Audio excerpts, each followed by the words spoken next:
I want to help create environments where people can show up as their best selves. There's such a different energy that you bring to the world when you've had a good Mm, day at work. What is the thing that's not being said on this team that could change everything? Let's create workplaces where people can be their true selves and imagine the magic that we can create when everyone's bringing their best to work every day. Hello and welcome to the Success Differently podcast. My name is Michelle Sorgaroli and I'm your host today, and I am being joined by Pam Ross. Now, Pam's career started just after university in HR, and after about 14, 15 years or so, in Pam's own words, she worked up the courage to leave the corporate world and become an entrepreneur. And she, at that time, founded what is now called Blue Rebel Works. Now, this is a consulting firm that works on creating work awesome. Pam and I met in 2012. And at that time, I helped her differentiate her business through the business differentiation program. And since that time, making work awesome has been Pam's mission.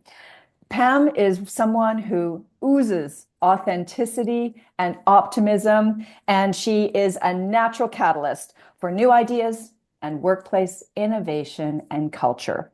Her favorite song, by no coincidence, I'm going to ask you about this, Pam, is Oh, called Courage by Tragically Hip, which is a yes. Canadian band. So very, very cool, Pam. So welcome to the podcast. Thanks for being here. Why don't we start Thank you. there? Courage by the Yeah. Tragically Hip. There's so many nuances there. Yes. Oh my, courage. I think it's so important. It has been important through my career. Mm, The courage to be authentic, to say what I think, to do that with compassion as well. ah, And I mean, the Tragically Hip are the number one band of all time. As a true Canadian, the true uh, Canadian. what I appreciate about them is just the way they tell Canadian stories in such an open, raw way. And some of their lyrics I just go back to and go, oh, like you can really feel that and picture what it was like growing up in those towns in Mm. Canada. And yeah, so I just love their music. Well, it clearly resonates with the things that are important to you. You know, you just use Yeah. words like open and raw, right? Mm, Really yeah, speaking to the courage that they have to share those stories in meaningful ways. right. Authenticity is a really big driver for you, always has Yes. been. Um, what is it about authenticity that's so important from your perspective? Mm. So I'm gonna tell a little bit of a raw story to kind Okay. of open that up. So when I was young, my parents were very involved in politics. My dad was an Mm, elected official in the city. And we were kind of like poster perfect family. mm, 2 kids, parents, dog, happily mm, living together. And in actuality, my parents didn't have the happiest marriage. My dad actually was separated from mm, our family a lot of times through my younger years, but it was kind of the secret that we mm. couldn't share. And so I Oh, think like going through that and not being able to say what was hard or what I was going through because we needed to be that kind of perfect mm. family. Um, like I rebel against that now as an adult. I'm like, Blue no, Rebel. I want to be honestly who I am. And I just Mm, think people, if you knew me as a child, I was the little mouse hiding behind my mom. I was so shy. And I went through, I was in like the gifted program at school. So kind of went through a bullying phase. I was mhm, very nerdy with the Coke bottle thick glasses and the braces and the mm, headgear so it was very hard for me to kind of come out of my shell. And when I mm. finally got the chance to, it was like, I'm never going back. What was it that, when you're saying it was hard for you to come out of your shell, can you expand on that a little bit for us? What does that Mm. mean? Yeah, I guess like So I truly am nerdy. Like that is who I am. I play video games. I How read about you? books. I'm like I am nerdy, but that Uh, back then was not cool. Like today, I think in yeah. today's world, there's so Yeah. much more openness to the Hmm. different True. ways people are. And like when I was a kid, being that person, I literally would read a book walking to school. Like I'm surprised I didn't get hit by a car. And I was just always, my nose was in a book. And but that was frowned upon. It was hard to Right. make friends as that kind of Hmm. child. And so I think I just worried that being who I Mm. really was would cause more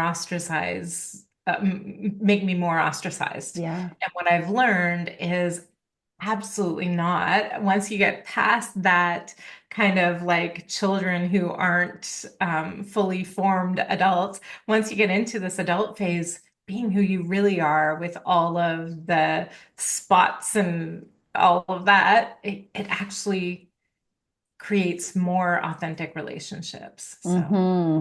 Definitely creates more authentic relationships. And what, when you go from that place of hiding, for lack of better language, mhm, hiding our authentic self and not being true to who that is, what changed for you? I mean, I find it really interesting because you were a quiet, nerdy book reading child.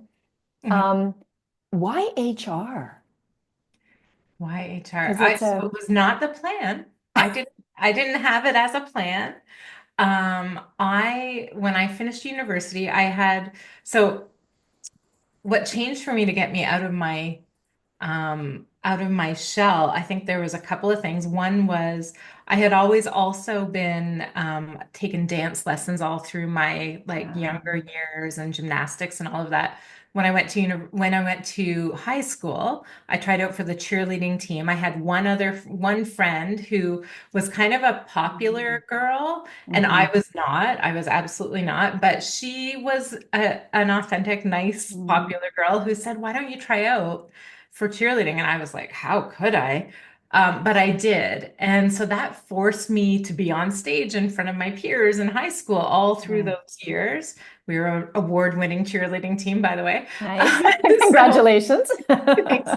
And so that was step one of me kind of coming out. Step two was I was paying my way through university through waitressing. Mhm. And so, as a waitress, once again, you have to be kind of on stage through your shift. You're talking to people throughout, Right, you're meeting new people every table.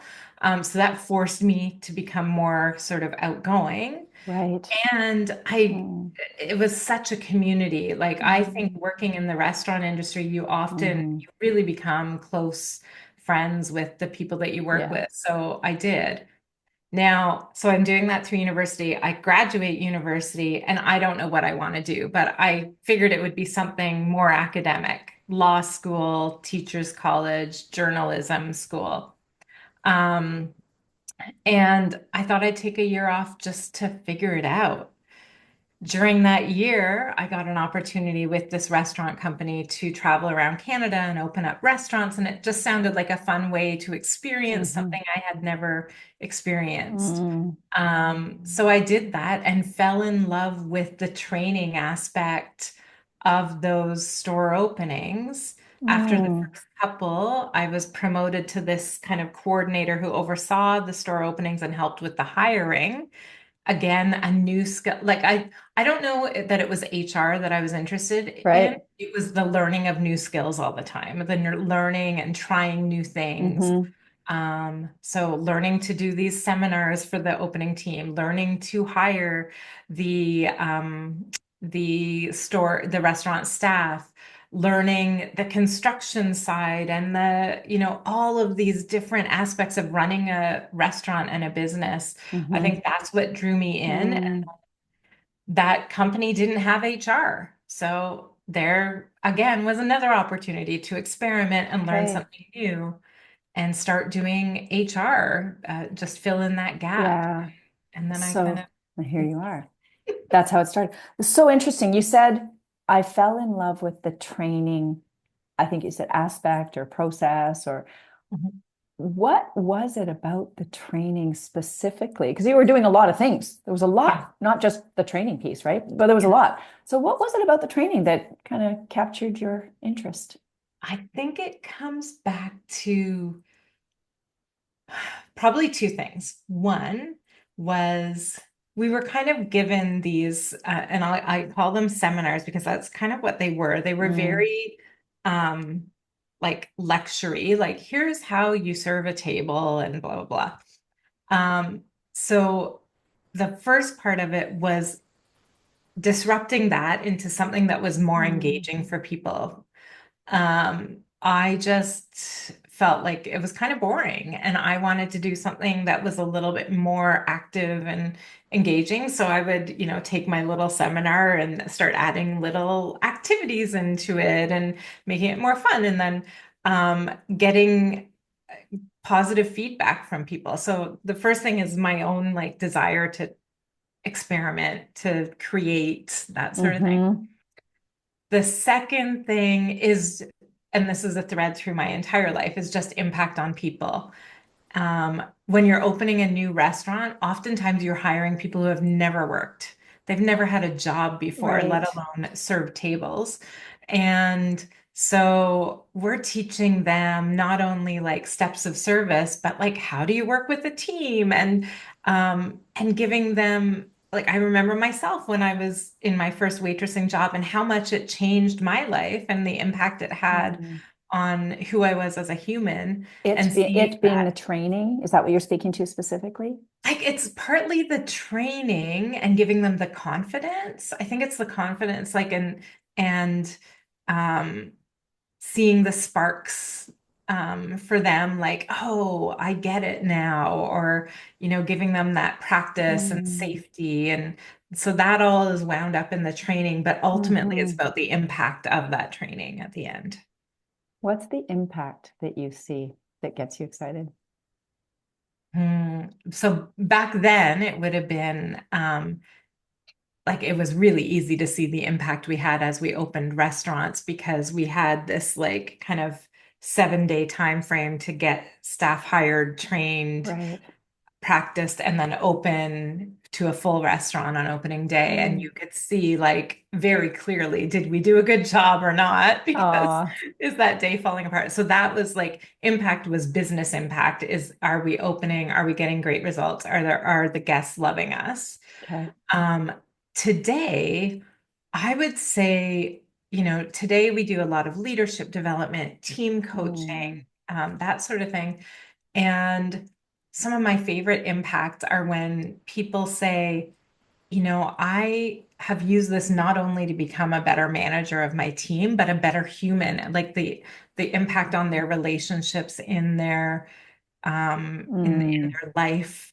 They're using our tool for kind of courageous conversations to have a courageous conversation with a neighbor that changes their community. Or so to me, it's seeing them feel the impact internally and be able to use that just to change their energy for all of their life, not just at work. right. I can hear that. So the ripple effect is what I'm hearing, right? The Yeah. ripple effect of all of that. Um, so as this idea of disruption, like being the rebel and disrupting Mhm. things, um, there was a thread in there around what I heard was a couple of things. I mean, the training or the seminars or whatever we call them, that's fine. What I heard was it was kind of boring, Mhm. not engaging, and Mhm. then the big word fun came out. Mhm. Yeah. What was it about those components that like you're blending? Like I'm seeing that transition happen, and you're the natural rebel in you had the courage, there we go again, had the courage to bring in those elements. What was it that was initiating your drive to bring a more engaging experience that was more fun? Like what was behind that? Gosh, that's a good question. I think I feed off people's energy, definitely. Mm, So if I'm training in a group and the energy's going down as we're going, I sense that right away. So I'm Okay. looking for an opportunity to bring energy and, call it fun, call it energy, enthusiasm, that back in and and to get conversation going. Like I never I actually remember, I feel like we had conversations about this. Like, am I a thought leader? Like, I don't know. Like, I love to Yeah. learn and bring thoughts together and share and like inspire people to learn from that. Um, but it's not, as much as I enjoy being on stage, it's not all about me. It really is about them. So if Yeah. I'm not feeling like they're getting the impact Right. from me like lecturing at them, I really need to change it up and Mm. get them talking. Yeah, there's an energy piece here. And what I'm hearing is that you're you're very attuned to how energy opens up potential. There's Hmm. something about the energy that you're noticing. So um, when you're in your work today, or even in your personal relationships, what is what is how do you affect energy? Like what do you how do you read the energy? What are you doing with the energy? What do you want to change through that? I want people to be able to, like, I want to leave every conversation for people feeling better. Like, I think we can all relate to the energy vampire. Mm. Over the last few days, I've been dealing with what with someone like that, and the like complaining, feeling like a victim of what's going on, Mm. all of that can be really draining, not only to the person who's feeling it, but to anyone that they're coming in Hmm. contact with. Hmm. So I love to help people find like what they can do in a situation and find like their and this is I mean you're the expert in this. What are they the best at? Like Hmm. what is the strength, the value, the like Mm. that special sauce that they're bringing and help them kind of bring that out. And so Hmm. noticing the positive things that other people are doing, I find brings up the energy and like helping them find the things that they could do. That's my kind of Nice. ideation kind of Yeah. piece that comes in. Pam, how do you Um, know when the energy is serving or draining the cause? I think you start to hear it in like some of it's the words they say, well, I can't do that, or you hear it sometimes in the words. You definitely like for me, I feel it. It is more of a visceral kind of feeling. Hmm. Um, yeah, part of it is just myself. I can feel some of the energy draining. Part of it is my mind starts to go, ooh, like what's happening? Like what can I do? Like, but it's kind of this natural thing that I just feel. I don't know if I could Hmm. answer that with specifics. Yeah, there's a that yeah, and you're so attuned to it, right? There's energy around, and again, it's just your natural way. I think that there's a piece here that's really interesting because you are, as we talked about, you are a very positive, enthusiastic, authentic person, and you're a catalyst. You want to be a catalyst, and you are a natural catalyst for that ideation, if you will. Mhm. And I think that those are tied together, Mhm.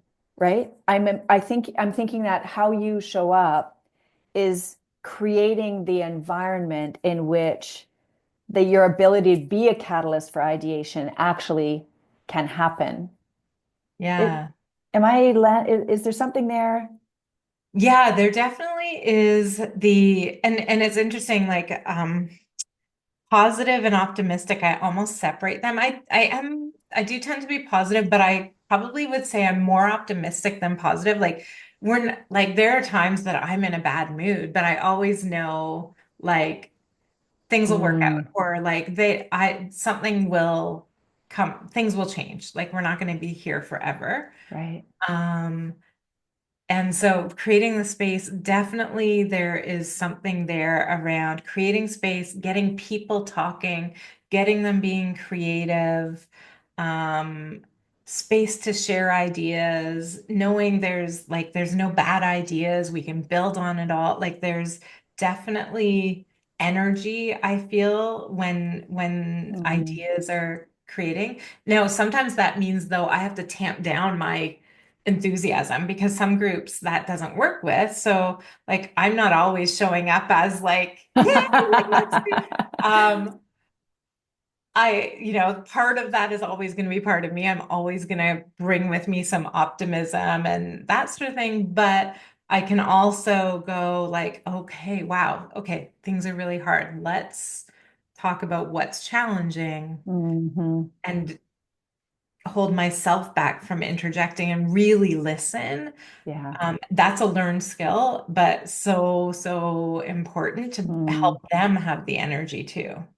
Yeah, I think there's something really interesting here that you nuanced, and thank you for doing that, around positivity and optimism, Mhm. or around which you didn't say is negativity and pessimism.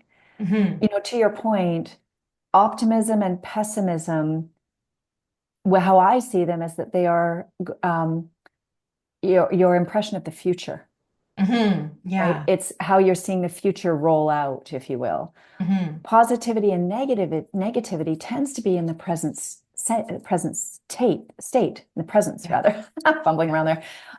It tends to be in the moment or Yes. thereabouts. Is that accurate for you as well? Yeah, that's the way I kind of think of it. Mm. And I think we all have the opportunity to take, I'm right now, my mom has dementia. It's a lot, it's a draining thing as a caregiver to go through. And it certainly has an impact on my mood at times, on my energy a lot of times. Right.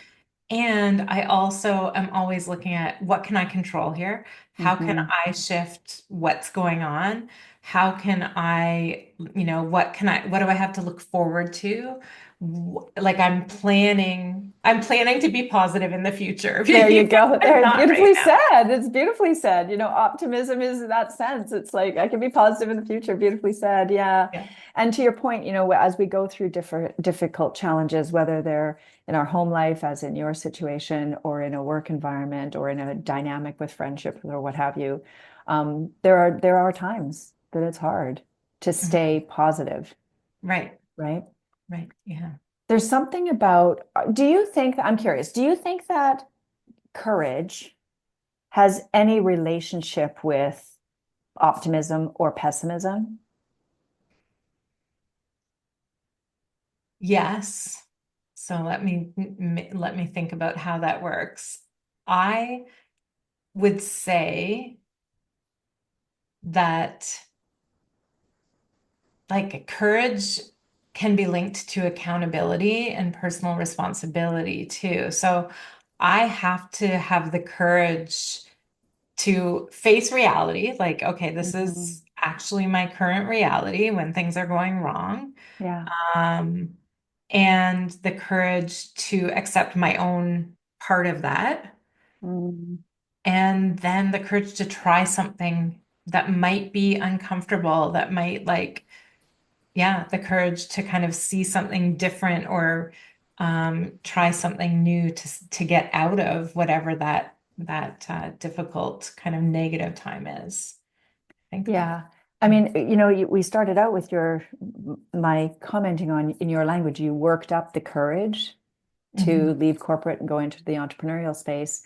Um, is that your relationship with courage? And is there a different perspective on courage? Is it something that you work up to, or I'm curious about your thoughts on that. Yeah, I'd say work up to and kind of reframe. So there is a statement that we say here, which is compassion strengthens courage.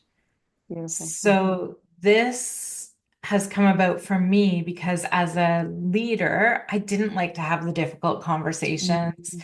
I didn't, I would shy away from conflict and Mhm. just kind of go along to get along.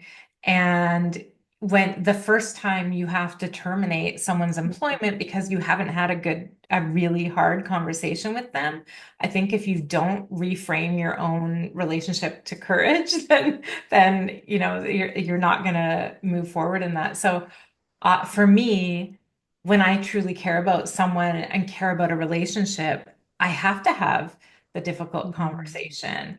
I have to approach it in a different way. I have to, and if it doesn't work the first time, I have to have the courage to try a different thing. But the more I care about that person or that relationship or that situation, the more I'm going to have the courage to do what's hard. That's beautifully said. So courage is either a manifestation of care or an expression of care, is what I'm Mhm. hearing you say. Yeah. Yeah, that's lovely. I feel like there's something else there that you want to add. I was just going to say, like, I know I've learned the most and grown the most when someone's challenged me, challenged Mm, my assumptions, made me think differently, had that really hard conversation with me, whatever it is, that's hmm. when I have grown the most. Yeah. So, I feel like I should do that for others. Hence your favorite song, Courage. Okay, so let's convert this. Courage turning into awesome. I know awesome is your word, making work awesome, life awesome, impacting others, making people happy. What does awesome conceptually mean to you? Yeah, so it's funny because I had a coach for a while who would say, "Okay, so Pam's here and she makes work fun." And I would go, "Well, not always fun. Sometimes Uh, work is challenging, but that can be awesome because you grow from it, you learn from it." So awesome. I have come up with kind of an acronym for it, but there's lots of de detail in there. But for me, it is this balance of humanness, like not forgetting who we are as a human, being able to show up authentically, mm, um, accountability and personal responsibility, owning ownership, like owning what you can in any situation, kind of wanting to strive for excellence, not perfection. That it's a fine hmm. line, but like Hmm. knowing, I always think, I don't know who said this quote originally, but there's a quote, something like, "This will be my masterpiece." So, whatever it is that I'm working on, I want it to be something that I'm really proud of. And I think that helps make work awesome. And then there's like the autonomy, the freedom part of work. I have worked in organizations where I didn't have any freedom, where I Right. felt micromanaged, where I was measured by my time and not my outcomes. So I want to help create environments where people can show up as their best selves, use their strengths at work, have autonomy to figure out Mm, how they work best and get work done best, feel connected to the people and the purpose of their work, um, and take ownership of what they can do to make it great. that sounds pretty awesome to me. Yeah. And I just think when I think about those hard days at work and I was going home and maybe I'm stopping at the grocery store on the way home and I, this goes back to that energy. I'm going in with negative energy. I'm going Mm, in feeling drained. I'm going in feeling like, oh my God, work and life are hard.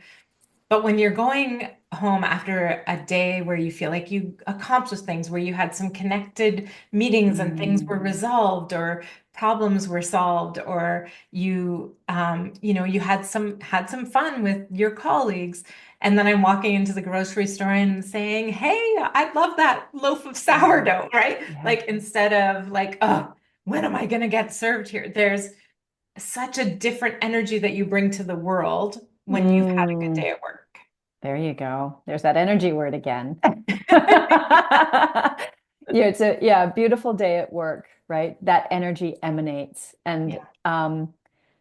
so I'd love to hear if you could share a story with us of a time when you've had that kind of impact. You've made work awesome and seen that Mm. happen. Does anything come up that you might like to share? I'll share a very recent one. Great. There's probably lots of situations. So this was a team we were coaching. So we had the leader of this team had done her own coaching and personal development, Mhm. and then she was still coming to work and butting up against the kind of the system she was working in with the team Uh-huh. and not making progress. And she was feeling drained every day. She didn't want to go to work. Hmm. She was exhausted and dreading, the alarm clock going off and having to go in and work with this Well, there energy. was a mismatch, right? I would imagine she's coming at it from an elevated state and then going into an environment that's depleting. Is that what I'm hearing? Yeah, Yeah. yeah, totally Okay. depleting. So we actually did team coaching with the whole team, with her and her team. And, from day one, when we walked in on the first team coaching day, when sitting separately, we were in a large room and we had a little area where we were going to do the workshop part, and we had some activities ready around the room. But, one person's sitting in this area, another person's, just hanging out at the coffee Uh-huh. machine. They right Just away did not seem like a team. It was a group of people that were put in this room together. And the through team coaching, and we were with them for about 7 or 8 months, coaching the team through all different discussions. At the end, we wrapped up a few weeks ago, and she said, I've never been so energized to come to work. She said, like, we co-created this. It wasn't me pushing mm, something down on my team.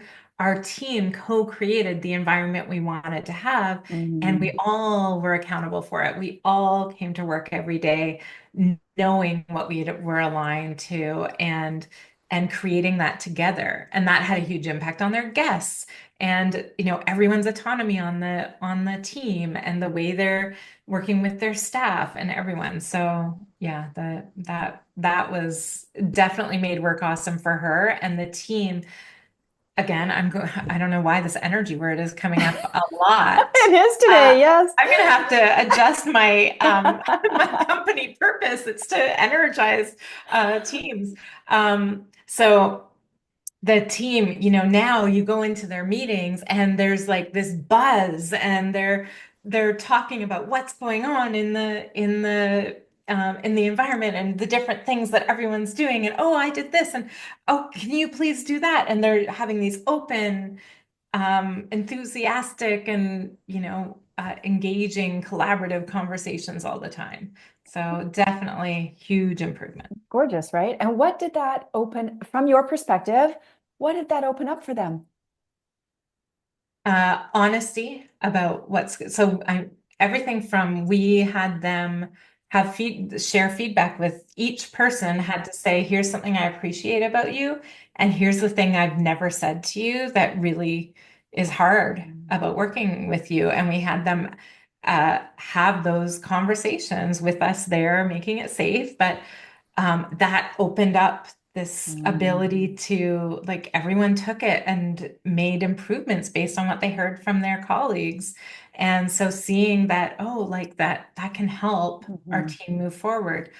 Um, so opened up that transparency, that openness to feedback, uh, the confidence. So some of these team members, this was their first management role. So their, confidence to actually yeah. feel like I'm part of this leadership team. I'm not just someone Mm, who comes in and happens to be like the supervisor on shift or whatever you call exactly. it.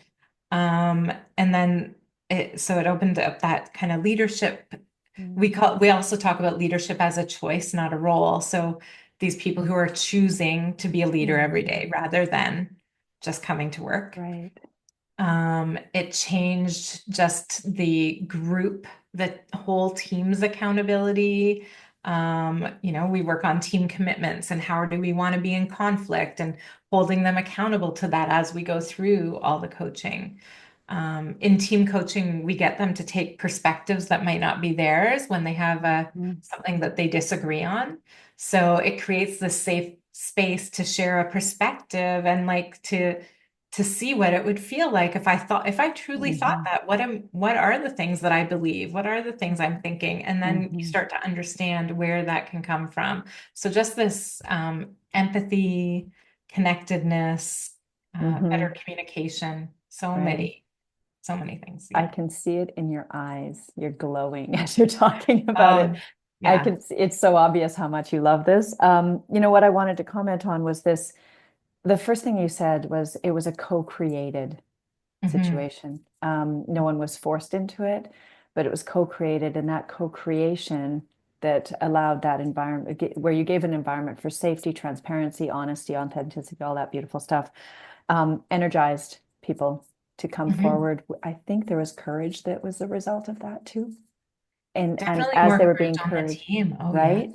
And they were being courageous in that safe space that you were facilitating. You facilitated courage, but I'm hearing that it actually created more courage Hmm. as well within their communications and whatnot. So beautiful. I love this. And what I what I'll ask you is, what did that situation do for you? How did it impact you, Pam, as a professional and as a human? Yeah. Uh, it makes me, I always think we teach what we need a lot of times, right? And so for me, it definitely energized me. It made me feel more confident about, because that first day walking into that team, I went, oh gosh, can we do this? Can we change this team that really isn't a team to be connected Yeah, and yeah. collaborative and have an impact? And seeing that we could, right? So I think I gained confidence. I gained the energy every time we met with them. And I'm saying we usually do team coaching with two coaches so that Hmm. there is this some different energies within the room.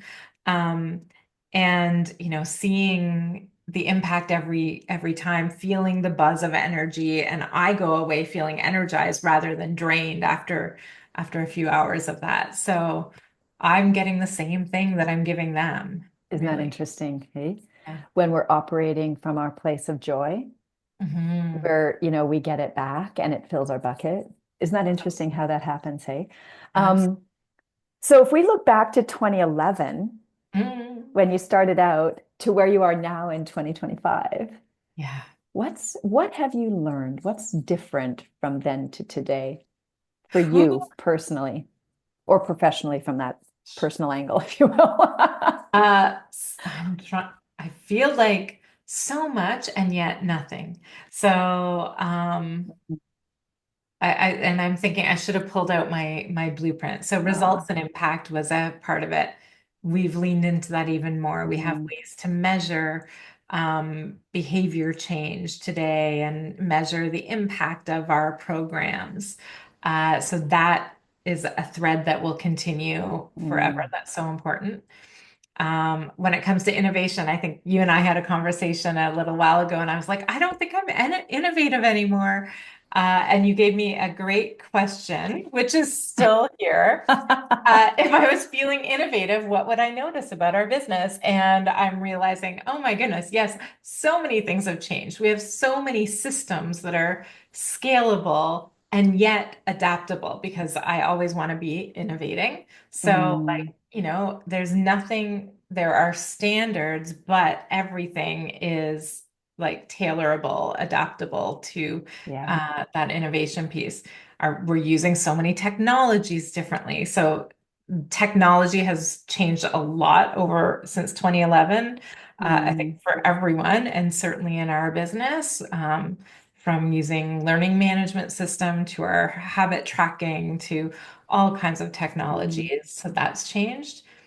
The things that have stayed the same, though, yeah, the results and impact, that innovation, continuing to think about the overall, like, kind of, we would talk about sort of customer centric or that sort of thing. So even when we're kind of just working with leaders, we are looking at overall, like what's going on in the business? How mm, will this impact your strategy as far as how you're engaging customers and right. your sales Mm, plans and all of that? So we're always looking at the business holistically and not just like, mhm, oh, we're going to train you on this.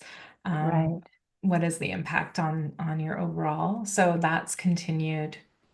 Um, Have you noticed anything about yourself specifically uh, in the last 15 years or so that's different? I mean, yeah, I,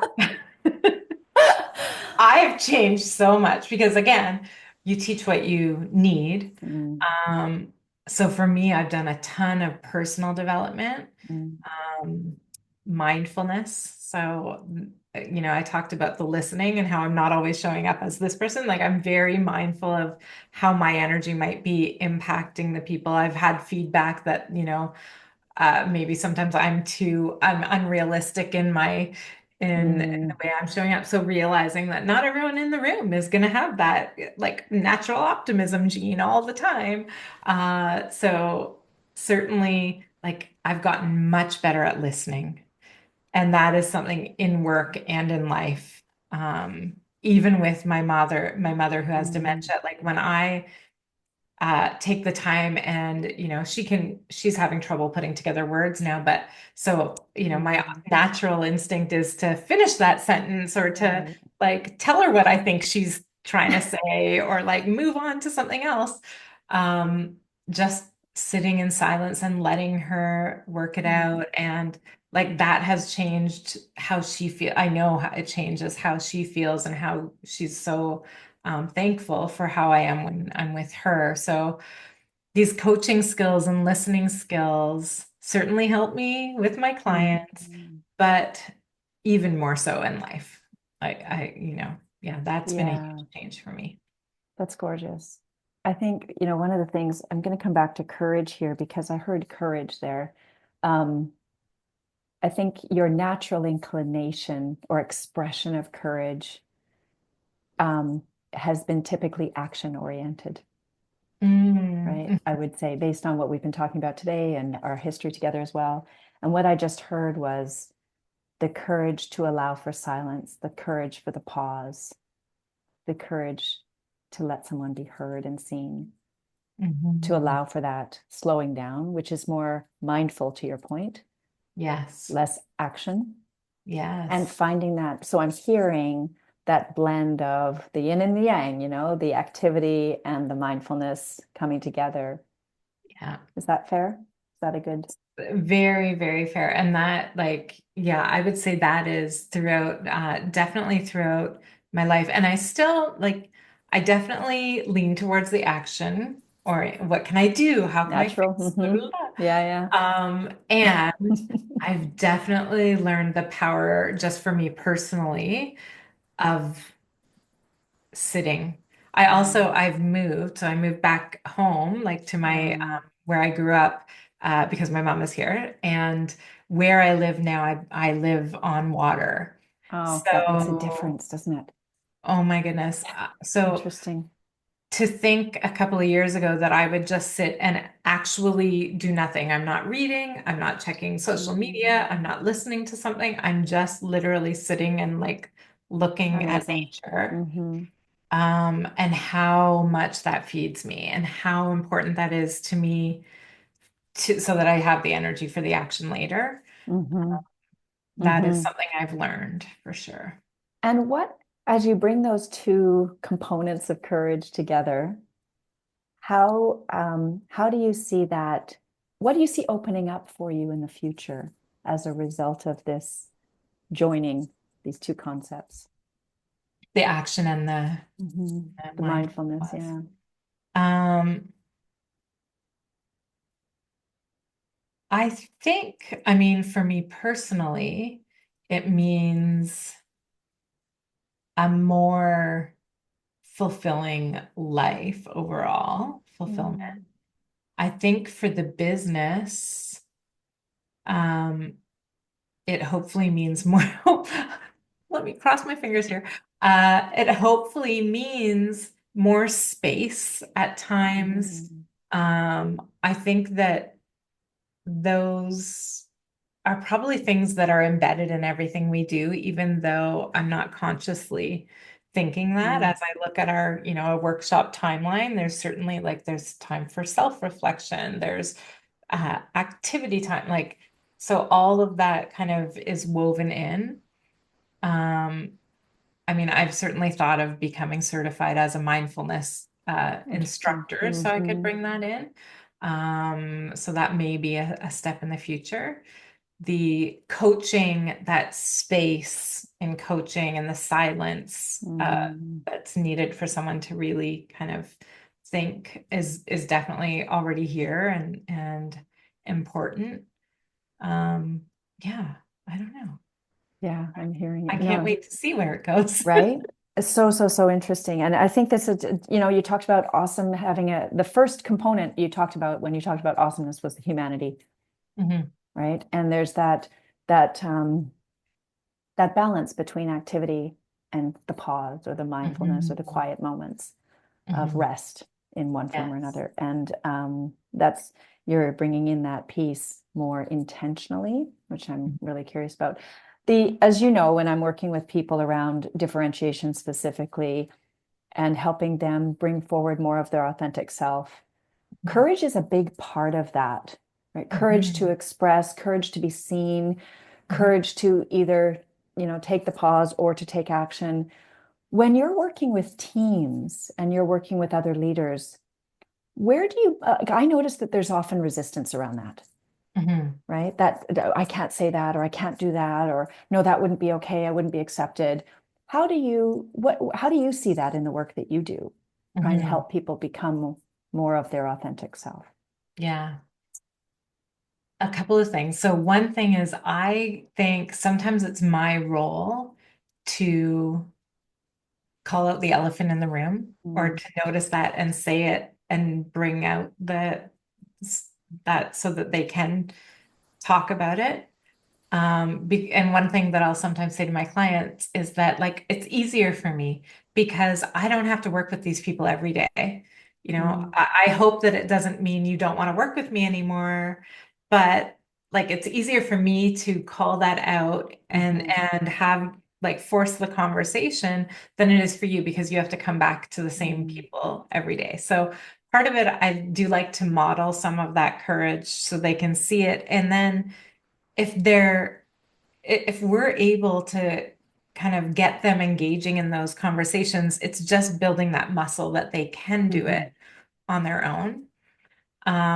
I also story tell. So I tell all the stories of when I had no, like, was really lacking courage and the impact that had on my feeling of integrity with my own values and who I want to be mm, as a leader. And the impact it had on my team because they weren't growing in the way they needed to. right. So I definitely tell the stories of like what happens when you don't do the courageous thing. Um, and yeah, helping to find like what is the thing that's not being said on this team that could change everything, right? There's usually something Mm, that everyone can feel it.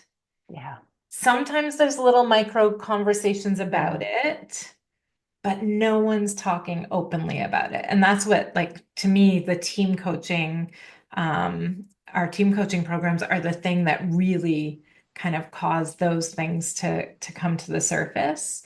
And they can truly be paradigm shifting for the yeah. whole team. Transformational. Mhm. You're bringing, you shared this story through the lens of team coaching, and I was hearing your family at the same Mhm. time, right? Coming from a family where that wasn't possible, and now Right? here you are today facilitating those dynamics where people are learning to be more genuine and authentic in Mhm. their relationships and outwardly as well. Mhm. As we look back at it, isn't it? It's just, I find it just so powerful and so interesting how our backstory has such a profound impact. And to your point, we Yeah. teach what we want to learn or we teach what we need, right? And Yeah. coming from that place back then, thank you Yeah. for sharing that because it really gives so much depth and understanding to who you were and Mhm. why you have become who you've become today. Yeah. Well, and even that humanity piece, I definitely worked in workplaces Mhm. where I was wearing a mask every day and there you had to show up Yeah, in a certain way that really fit this very narrow mold. absolutely. And it was energy draining Hmm. again. Hmm. And yeah, I wasn't able to do my best work. So it affects my work, it affects my energy, it affects how I'm showing up at home when I get back. So let's create workplaces where people can be their true selves and imagine the magic that we can create when everyone's bringing their best to work every day. Right? The magic we can create, the awesomeness that can happen, Right. and the impact that can follow.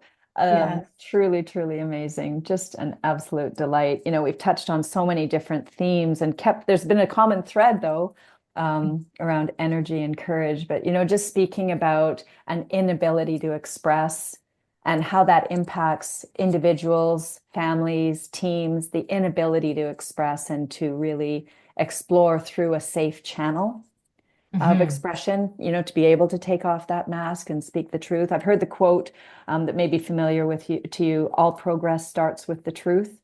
Have you heard Mm. that? I don't know where I don't know who coined it. Yeah. But this was coming to me throughout our entire conversation. All progress Yes. starts with the truth. We have Yeah. to first realize our own truth. We have to Yeah. face our own truth and have the courage to do so, and Hmm. then allow ourselves to bring that forward in courageous ways that create safe environments for others to do the same. And that's where Hmm. awesomeness is born. That's what I'm hearing. Absolutely. Yes. Yes. So beautiful. Thank you so much for today, Pam. Is there, before we finish up, where would people who want to experience your awesomeness and the generation of Mhm. these beautiful cultures, where might they be able to find you? So where I show up most often is LinkedIn. So you can find me, Pam Ross, on LinkedIn, Okay. and at our website, bluerebelworks.com. Perfect. We will Yeah. keep that. We'll forward that for you and make sure people know where to find you. And thank you so much for being a Thank you guest on very our much. Success Differently podcast. Yes, as always, I always leave a conversation with Michelle Cerigoroli with tons of energy. So thank you for bringing that again to me, Michelle. Likewise. Thank So you for grateful bringing to your know you. awesomeness to this conversation. Just been such Thank a you. delight. Thank you, Pam. Thank We'll you. talk Thank you. soon. Okay. Bye for now.